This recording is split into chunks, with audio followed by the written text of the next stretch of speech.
Agri-Demain, ici au cœur du Salon de l'Agriculture 2019. Chaque jour, nous conceptualisons nos tables d'hôtes et nous accueillons des invités parce que l'agriculture nous tient à cœur. Alors quel plaisir de t'accueillir, Pierre, parce que non seulement une mémoire vivante en tout cas de notre télévision, mais je dirais un acteur en tout cas de nos territoires. Parce que Dieu sait que des mairies et des paysages et des communes tu en as parcouru.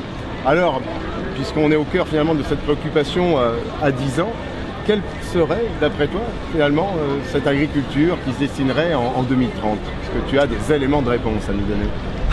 C'est bien difficile pour moi de faire des projets aussi lointains. Moi, ce n'est pas tel que je vois l'évolution de l'agriculture. Bon, je crois qu'on va de plus en plus vers deux formes d'agriculture qui seront tout à fait typées et qui ira d'un côté une agriculture, disons, intensive sur des grandes surfaces et qui fera face, disons, à tous les problèmes de la mondialisation et qui devra donc tenir la concurrence. Cette agriculture, elle devra en même temps répondre aux exigences de plus en plus fortes des consommateurs, qui est d'aller vers la diminution des intrants, la diminution de tout ce qui peut être considéré comme nuisible à l'avenir de la planète et surtout de notre terre à nous.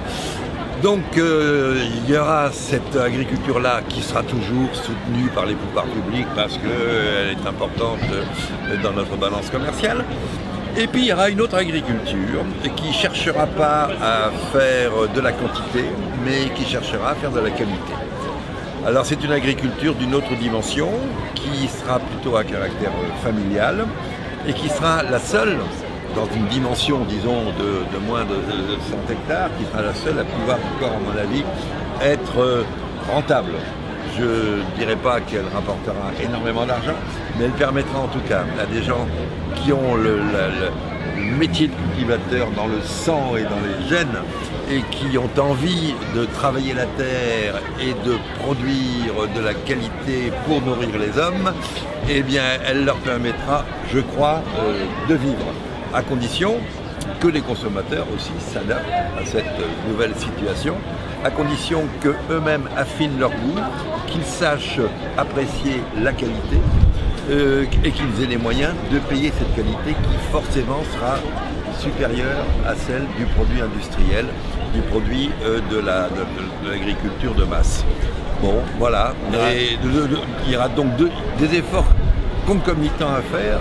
D'un côté, les professionnels, agriculteurs, de l'autre, les consommateurs, et il faut une collaboration permanente entre eux pour arriver justement à ce que chacun vive en France sur un territoire qui a tellement de chance, qui a tellement qui a un sol tellement riche, qui a un savoir-faire agricole tellement important qu'il faut essayer de le maintenir le plus longtemps possible.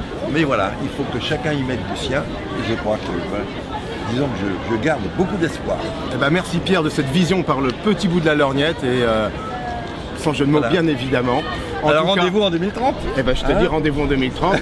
On ne sait jamais. Encore une nouvelle jeunesse. Ben, je te le souhaite Pierre en tout cas. Merci de ta venue ici sur le centre d'Agri-Demain.